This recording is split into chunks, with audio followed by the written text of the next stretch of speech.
Hey, how's it going, guys? This is Tom from UDS with another edition of UDS Interviews, our series where we chat to interesting people from around the world. Now, my guest this week is a vaporwave artist who uses themes, samples, and inspiration from the world of video games to create some of the most evocative music around today. Here to talk all about their brand new release, it is my pleasure to introduce Ryan, also known as My Sister's Fugazi shirt.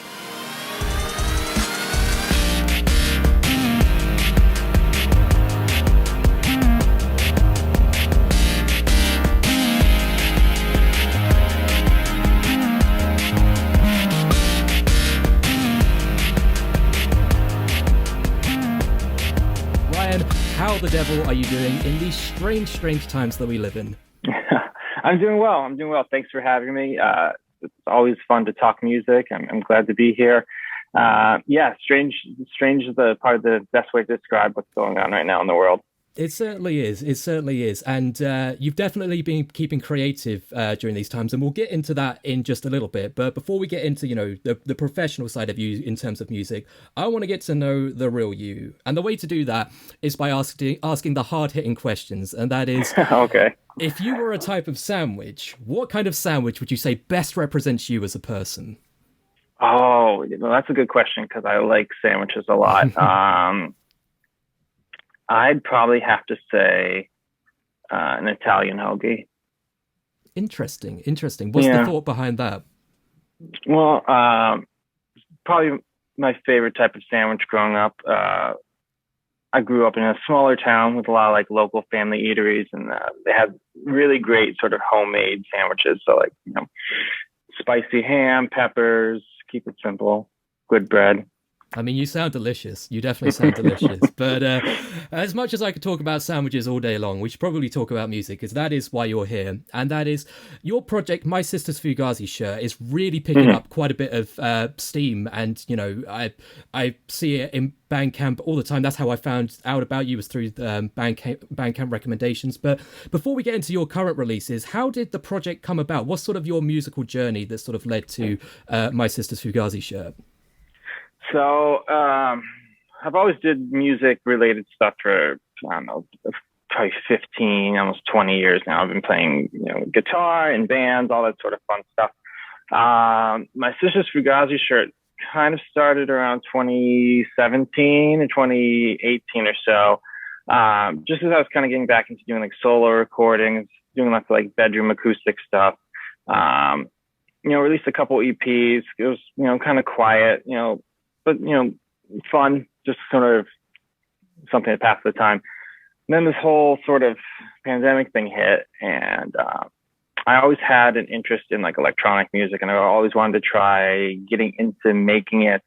I had all this free time with lockdown, and all this, couldn't go out, couldn't do anything. So I thought, what the hell, I'd try it out. And then it just kind of clicked for me finally, and then took off from there. Awesome. Well, your latest release, which came out on cassette 2 days ago at time of recording, Nautilus III, Recollections of a Translucent Past. Now, this is obviously the third Nautilus record that you've put out, and there is a definite sort of thematic theme that runs throughout the three releases. Could you just tell us a little bit about the story of Nautilus? Yeah, so Nautilus is actually was the first sort of electronic vaporwave thing I came up with, and it's kind of like my passion project. It's my baby, as I say. It's definitely something I take a lot of pride in. And the first one, taking off just randomly, kind of I think really kickstarted everything and gave me a boost to keep going.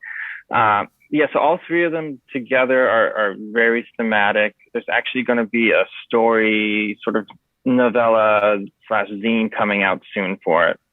I'm finishing up writing to kind of explain everything track by track. So the whole kind of story behind it is this entire sort of, I picture kind of like a JRPG game essentially that's in my head. And this is the soundtrack to it. And there's a whole cast of characters and themes and a world that's being built. And a lot of it's just, classic, RPG tropes, world in trouble, political divide, elemental energy, feuding characters and, all that sort of fun stuff. So it's coming together and being much more realized now than when I first started. Because the first one was very much kind of a hodgepodge of tracks. There's some stuff that kind of tied together, but this one especially is very tight focused, and it was very much more planned out compared to the first two. Cool. Because I was going to ask you was with these more sort of narrative driven pieces, do you write, or do you have sort of the framework of the story first, or do you write the music and then sort of the story is inspired and born out of what's written? So the first two Nautilus records were very much the music was written and then the story was kind of born from it. And then by the time I got to working on the third one, it was very much more just story driving the music. I had a general sort of outline for how I wanted the third one to go in terms of what the outline of the story was going to be. So making the tracks was kind of fitting them into place for that. That's why there's certain themes that kind of echo back in the third one. There's a few tracks that have the same melody that come back and forth. The album ends and closes with the same sort of beat, essentially, and bass line. So it's kind of it was more planned out that way, which made it a little bit more difficult. It took a little bit more time, but it was more rewarding when it was done. Absolutely. But although this is sort of the end chapter of Nautilus, if I've read correctly, this is just sort of the start of the wider narrative of what you're trying to build out with this, isn't it? Yeah, so I'm planning to do 13 of them total. Yeah, it's going to be, I figured I'd do 3 a year or so and finish it in a couple of years. So there's going to be trilogies. So each trilogy of 3 is going to be its own story in a larger story. Cool. So there'll be 4 trilogies total and then an epilogue sort of thing. So I'm not that far planned out to the end. I don't know how it's going to end, but the next section I'm starting and kind of planning out now. That's very exciting. It's very exciting. And although we had the cassette release or the cassette pre-order, should I say, this last Friday, there is also a vinyl release of Nautilus III coming as well, isn't there?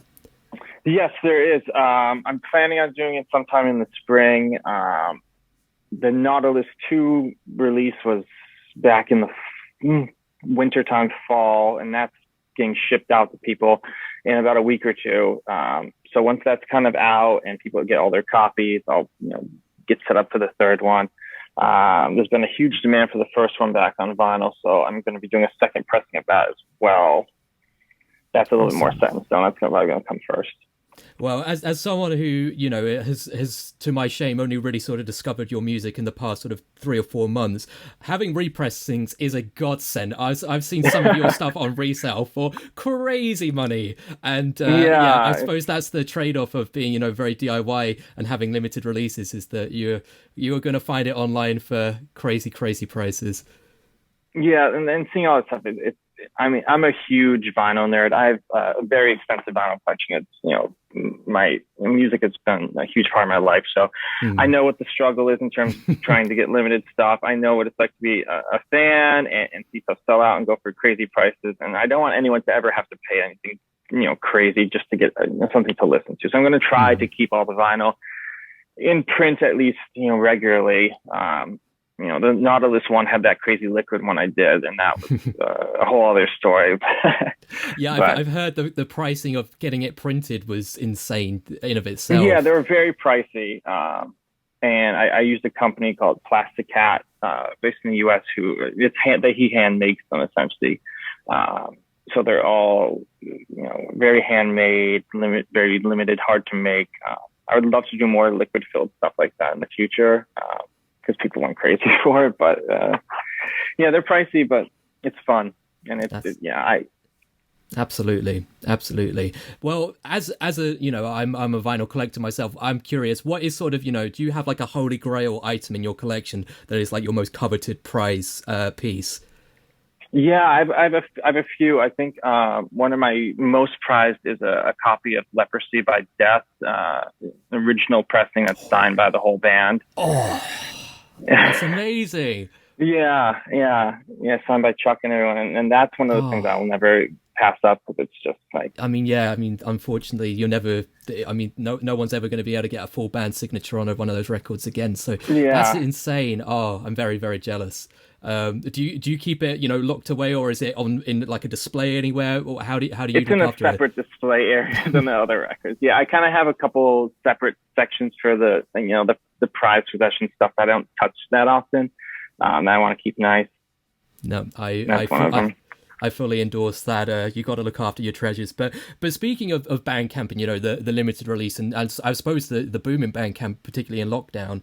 I know you've worked with a lot of other vaporwave and electronic artists recently. Would you say that there is a strong community among vaporwave at the moment?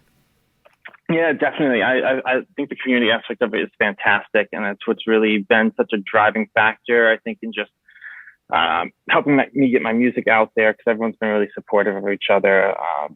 I'd say I've met tons of people in this last year that I've become quite close friends with. A few people who I've become, very good friends with through the vaporwave community, just collaborating and talking. And everyone's very supportive. And of course, there's, always some people who are, fighting or arguing over stupid stuff. But, that's what you get with online. Absolutely. But, yeah, it's fun. There's a lot of creativity. There's a lot of people doing really fantastic stuff that it's exciting to be a part of. Definitely. I mean, as I say, it's the real sort of, the very vibrant part of it at the moment. I've only really been exposed to during lockdown. It's only then that it's sort of become exposed to me. But just even the way that people are getting their music out there in terms of weird releases, like I've seen people release stuff on VHS, even like getting old burner mobile phones and using them as ways of releasing digital music. It's so much more than just the music. Even obviously yourself, you've got the zine and the story going with it. I love how vaporwave seems to, more so than many other genres, inspire sort of creativity beyond just the music itself. Yeah, I definitely, and that's a big part of what I feel like my music I want to do with it, because as a collector of like physical media, the packaging is half the battle in terms of making something cool. I don't want to put out anything that's just simple and plain and basic.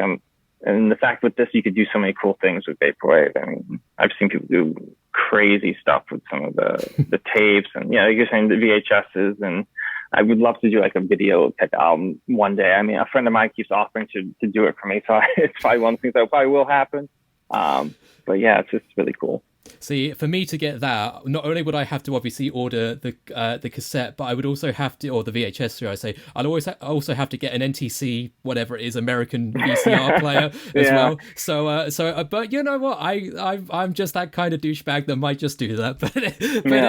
But anyway, obviously, speaking of vaporwave, pretty much by necessity, a lot of the time it is much more of a recorded genre rather than one that has much of a live scene in comparison. But once the live scene opens up, whenever that may be, could you ever foresee a future in which My Sister's Fugazi shirt became a live project?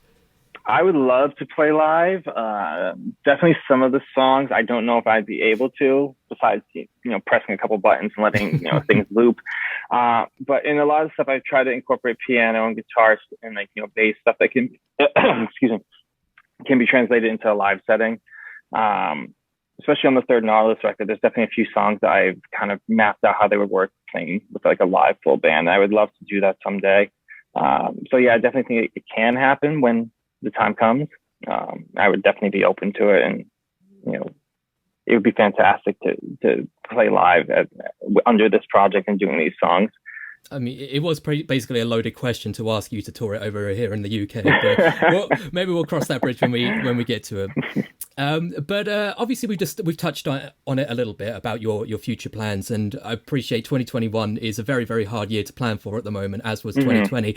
But as best as you can, what does the rest of the year have in store for you musically? Yeah, so I tend to work quite far in advance. The Nautilus III record was probably finished in September. I've been sitting out for a while. So I have probably my next releases lined up until late summer, early fall. And I used to be trying to do a release every single month, especially with Bandcamp Day. It's great. The support's fantastic. I might be slowing down a little bit, especially with doing some of the vinyl coming out.